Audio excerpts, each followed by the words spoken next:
Article 550 of the National Electrical Code addresses floating buildings.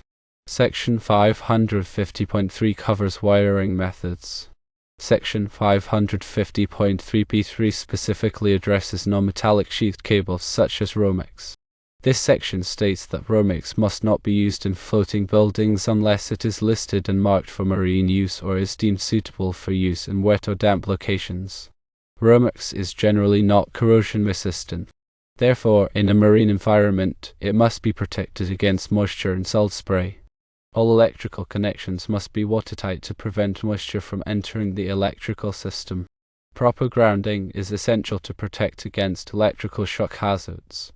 Floating buildings necessitates a grounding system that adheres to the specific requirements outlined in NEC Article 550.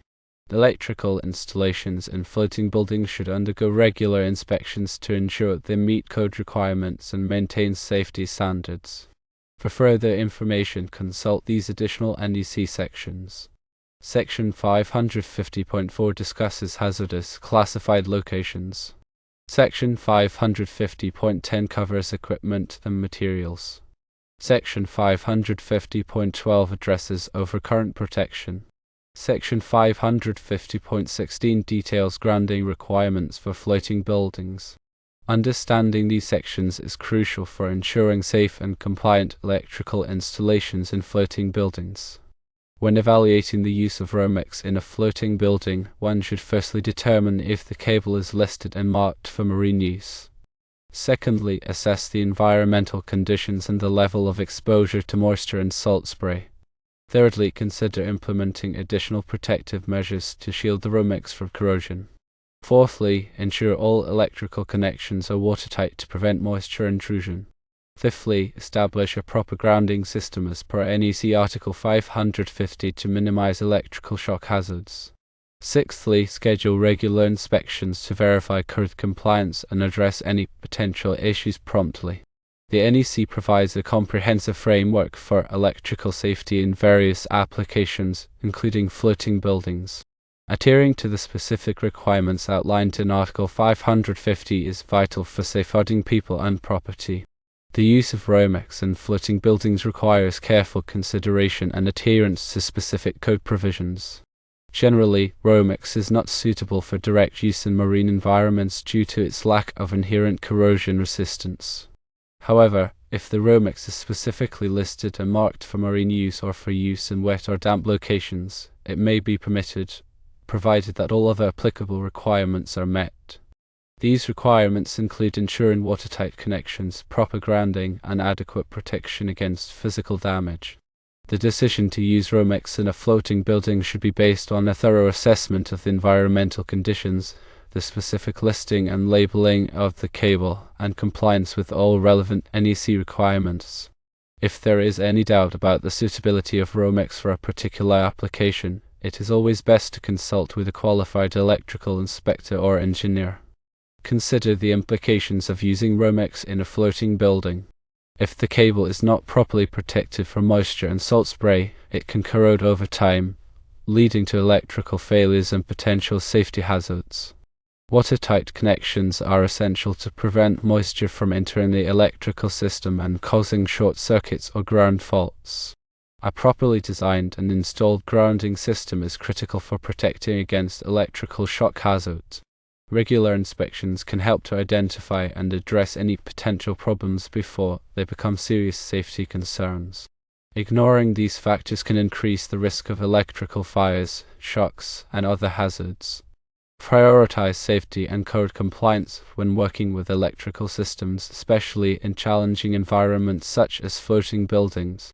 Remember that the NEC is a minimum safety standard, and additional precautions may be necessary to ensure a safe and reliable electrical installation. The NEC provides specific guidelines for wiring methods in floating buildings to address the unique challenges posed by the marine environment. These challenges include exposure to moisture, salt spray, and the potential for physical damage. The code emphasizes the importance of using wiring methods and materials that are suitable for these conditions. In addition to the requirements for Romex, the NEC also addresses other wiring methods that may be used in floating buildings, such as rigid metal conduit, electrical metallic tubing, and liquid-tight flexible metal conduit. Each of these wiring methods has its own advantages and disadvantages, and the selection of the appropriate wiring method should be based on a careful assessment of the specific application and the environmental conditions. The NEC also includes requirements for overcurrent protection, grounding, and bonding in floating buildings. These requirements are designed to protect against electrical shock hazards and to prevent the buildup of static electricity, which can be a particular concern in marine environments. It is important to note that the NEC is not a substitute for good engineering judgment and proper installation practices. Even if all of the requirements of the NEC are met, an electrical installation can still be unsafe if it is not properly designed and installed. Therefore, it is always best to consult with a qualified electrical engineer or contractor when planning an electrical installation in a floating building. They can help to ensure that the installation is safe, reliable, and compliant with all applicable codes and standards. Also remember that local codes and regulations may impose additional requirements beyond those specified in the NEC. Always check with the local authorities to determine what codes and regulations apply to electrical installations in floating buildings in specific area. These local requirements may vary depending on the location and the specific type of floating building. Therefore, it is essential to be aware of and comply with all applicable codes and regulations to ensure the safety and legality of the electrical installation. The purpose of the NEC is to safeguard persons and property from hazards arising from the use of electricity. It achieves this goal by establishing minimum safety standards for electrical installations. These standards are based on years of experience and research, and they are constantly updated to reflect new technologies and changing conditions. While the NEC is not a law itself, it is often adopted by state and local governments as part of their building codes. This means that compliance with the NEC is mandatory in many jurisdictions. Even in jurisdictions where the NEC is not legally required, it is still considered a best practice to follow its guidelines to ensure electrical safety. When using Romex in locations that are considered damp, consider firstly what is the definition of damp. Secondly, determine how this definition affects how one might decide to use Romex, if at all. Thirdly, what other choices besides Romex is a better choice. Fourthly, do research on the different types of junction boxes and why their choice is vital in the safety of an electrical installation. Fifthly, what environmental effects are there and how to deal with them when deciding on the type of wire and junction box that is used. Sixthly, always consult with a licensed professional for their expertise. The expertise of a licensed professional could be essential in ensuring that there is a safe and compliant electrical installation. Non-metallic sheet cable, commonly known as Romex, is a versatile and widely used wiring method in residential and some commercial buildings. It consists of two or more insulated conductors enclosed within a non-metallic sheath. Romex is relatively inexpensive, easy to install, and suitable for dry locations. However, it has limitations in wet or corrosive environments, requiring careful consideration of its application based on specific code requirements. When addressing the use of Romex in potentially damp locations, it's crucial to define damp according to the NEC. Damp locations are defined as areas partially protected from weather, such as under canopies, marquees, roofed open porches, and similar locations. These locations are subject to moderate degrees of moisture. The NEC specifies that conductors and equipment used in damp locations must be identified for such use. If a location is deemed damp, the suitability of Romex needs careful evaluation. Standard Romex type NM is not permitted in damp or wet locations. However, a specific type of Romex, identified as type NMC non-metallic corrosion-resistant cable, is designed for use in damp and corrosive environments. Type NMC has a corrosion-resistant outer jacket that provides additional protection against moisture.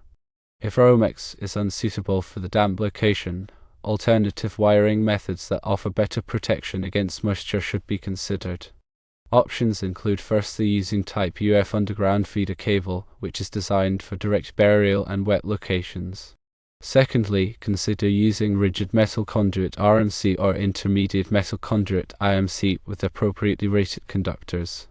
Thirdly, consider using electrical metallic tubing EMT with fittings suitable for wet locations. Fourthly, consider using liquid-type flexible metal conduit LFMC or liquid-type flexible non-metallic conduit LFNC with approved fittings. Junction boxes play a critical role in electrical installations, providing a safe enclosure for wire connections. The choice of junction box is particularly important in damp or wet locations to prevent moisture from entering and causing corrosion or electrical faults. For damp locations, use junction boxes listed for damp locations. These boxes are typically made of non-corrosive materials such as fiberglass or PVC. For wet locations, use junction boxes listed for wet locations. These boxes are designed to prevent water from entering, even when subjected to direct exposure. Consider using watertight connectors and seals to further protect the connections inside the box. Environmental factors significantly influence the choice of wiring methods and junction boxes. Moisture, humidity, temperature variations, and exposure to chemicals can all impact the performance and lifespan of electrical components. In damp or wet locations, moisture can lead to corrosion, insulation breakdown, and electrical shorts. Temperature variations can cause expansion and contraction of materials, potentially loosening connections or damaging insulation. Chemical exposure can corrode metals and degrade plastics. Therefore, it is essential to select wiring methods and junction boxes that are specifically designed to withstand the environmental conditions present in the installation location. Consulting with a licensed electrical professional is highly recommended to ensure a safe and compliant installation. Licensed electricians have the knowledge and experience to assess the specific conditions of the location, select appropriate wiring methods and components, and install them according to code requirements.